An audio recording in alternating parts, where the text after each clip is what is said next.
Hello bakery style salt biscuit with just 3 ingredients. நான் சொல்கிற recipe அப்படியே ஃபாலோ பண்ணுங்கள், பர்ஃபெக்டாக வரும். 1/4 cup powdered sugar, 1/4 teaspoon salt, ஏலக்காய் பவுடர் 1 பிஞ்ச் ஆட் பண்ணியிருக்கேன். இது மேண்டேட்ரி இல்லை, உங்களுக்கு வேணும்னா ஆட் பண்ணிக்கலாம். இது நல்லா கம்பைன் ஆகிற அளவுக்கு மிக்ஸ் பண்ணிவிட்டு 1/2 கப் ஆயில் இதையும் நல்லா கம்பைன் ஆகிற அளவுக்கு மிக்ஸ் பண்ணிக்கோங்க. இதுக்கு பேக்கிங் பவுடர், சோடா எதுவுமே வேண்டாம். 2 கப்ஸ் வீட் ஃப்ளவர் ஆட் பண்ணுறேன். இதுவும் நல்லா கம்பைன் ஆகிற அளவுக்கு நீங்கள் விஸ்க் பண்ணாவே போதும். டோ வந்து நான் காட்டியிருக்கிற கன்சிஸ்டன்சியில் இருந்தால் போதும்.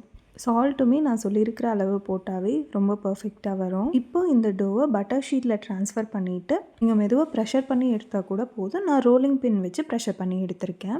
இப்போ உங்களுக்கு வேணுங்கிற சைஸ் அண்ட் ஷேப்பில் குக்கி கட்டர் இருந்தால் யூஸ் பண்ணுங்கள், இல்லை கையிலேயே கூட நீங்கள் ரோல் பண்ணி எடுத்துக்கலாம். 180 டிகிரி ப்ரீ ஹீட்டட் அவனில் 17 மினிட்ஸ் நான் வச்சு எடுத்திருக்கேன். எனக்குமே இது ஃபர்ஸ்ட் அட்டெம்ப்ட் தான், ரொம்ப பர்ஃபெக்டாக வந்திருந்தது. இந்த மாதிரி ஈஸியான ரெசிபீஸ்க்கு நம்ம பேஜை ஃபாலோ பண்ணிக்கோங்க. பாய்.